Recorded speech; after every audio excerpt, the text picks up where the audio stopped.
Welcome back to Shivani's kitchen. আশা করি তোমরা সবাই ভালো আছো, সুস্থ আছো। তো আজ আমি বানাতে চলেছি রেস্টুরেন্টের মতো চিকেন ভর্তা, খুব সহজে বাড়িতেই। তো দিয়ে দিলাম কড়াইয়ের মধ্যে কিছুটা জল, আর দিয়ে দিচ্ছি এই 1 চামচের মতো নুন। এবার চিকেনগুলো দিয়ে দেবো। এখানে আমি 600 গ্রামের মতো চিকেন নিয়েছি। তো চিকেনটা দিয়ে দিচ্ছি জলের মধ্যে, ঢেকে দিলাম। 5 থেকে 7 মিনিটের মতো সিদ্ধ করে নেব। 7 মিনিট হয়ে গেছে। তো চিকেন সিদ্ধ হয়ে গেছে। প্লেটের মধ্যে চিকেনগুলো তুলে নেব। তো চিকেনগুলো তুলে নিয়েছি। চিকেনগুলো একটু ঠান্ডা করে নেব। আর চিকেন সিদ্ধ করা যেই জলটা বা স্টকটা, এটা কিন্তু ফেলবো না, এটা রান্নাতে ইউজ হবে।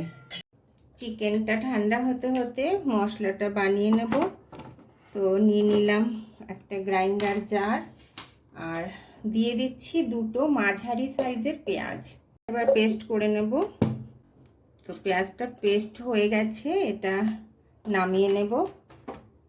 এই জারের মধ্যেই দিয়ে দেবো 2টো পাকা টমেটো, 7-8টা কাঁচা লঙ্কা, 10-12 কোয়া রসুন, আর হাফ ইঞ্চির মতো আদা। রান্নার সুবিধার্থে কিছু গুঁড়ো মশলা এখানেই আমি অ্যাড করে দিচ্ছি। 1 চামচের মতো কাশ্মীরি লঙ্কার গুঁড়ো, 1 চামচ ধনের গুঁড়ো, হাফ চামচ জিরের গুঁড়ো, আর হাফ চামচের মতো গোলমরিচের গুঁড়ো। সামান্য একটু জল দিয়ে নিলাম। এবার পেস্ট করে নেব। তো এটাও পেস্ট হয়ে গেছে, এটাও আমি তুলে নিচ্ছি।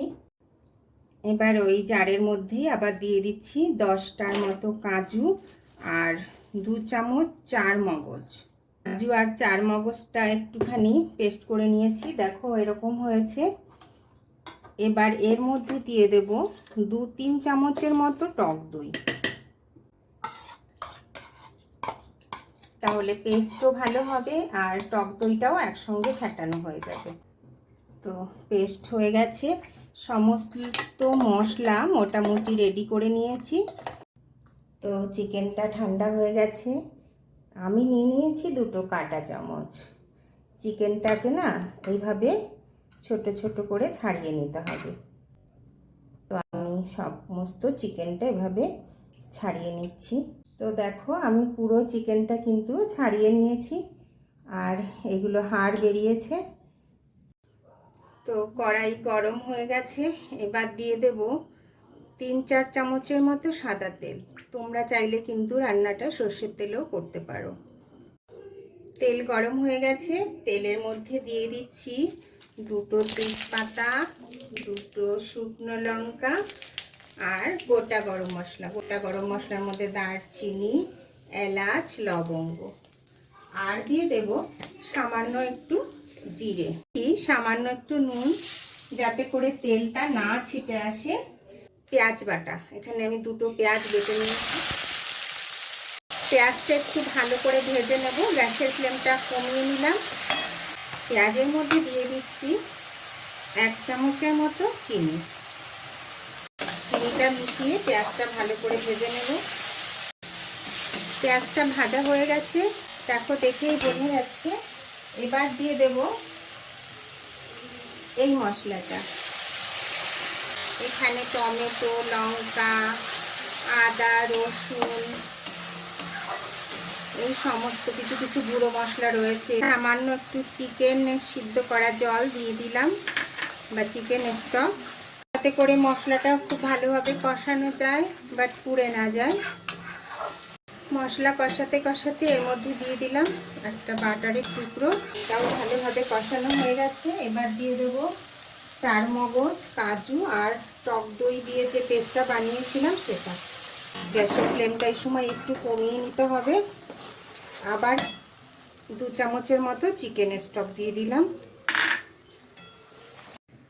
দিয়ে দিচ্ছি হাফ চামচের মতো হলুদ, আর হাফ চামচেরও কম নুন দিচ্ছি, কারণ নুন আমি আগেও দিয়েছি, তাছাড়া চিকেন সিদ্ধ করার সময়ও নুন দিয়েছি। তো সেটা বুঝেই কিন্তু নুনটা দিতে হবে। তো মশলা দেখো ভালোভাবে কষানো হয়ে গেছে।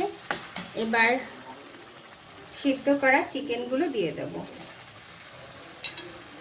ভালো করে মশলার সঙ্গে মিশিয়ে কষিয়ে নেব।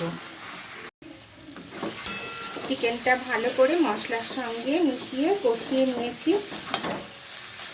এবার চিকেনের যে বাদবাকি স্টকটা রয়েছে সেটা দিয়ে দেব। থেকে 4-5 মিনিটের মতো ফুটিয়ে নেব। প্রায় 6-7 মিনিট হয়ে গেছে। এবার দিয়ে দিচ্ছি 2 চামচের মতো ফ্রেশ ক্রিম। তোমাদের কাছে ফ্রেশ ক্রিম না থাকলে কিন্তু দুধ ঘন করে জ্বালিয়ে সেটাও দিতে পারো, বা দুধের ক্রিম। নিয়ে নিয়েছি 1 চামচের মতো কস্তুরি মেথি। এটা একটু হাতের তালুতে এভাবে ক্রাশ করে দিয়ে দিতে হবে। সামান্য একটু গরম মশলার গুঁড়ো দিয়ে দিলাম, মিলিয়ে নেব। দিয়ে দিচ্ছি একটা বাটারের কিউব।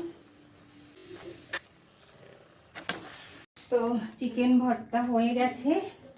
এবার লাস্ট যে উপকরণটা সেটা হলো, এখানে দেখো আমি 2টো ডিম সিদ্ধ করে, একটা ডিম এরকম ছোট ছোট টুকরো করে নিয়েছি, আর একটা ডিম একটুখানি ঘষে নিয়েছি। তোমাদের যেভাবে সুবিধা হয় তোমরা সেভাবেই করে নিতে পারো, কোনো অসুবিধা নেই। এবার একটু ভালো করে হালকা হাতে মিশিয়ে নেব। তো চিকেন ভর্তা একদম রেডি।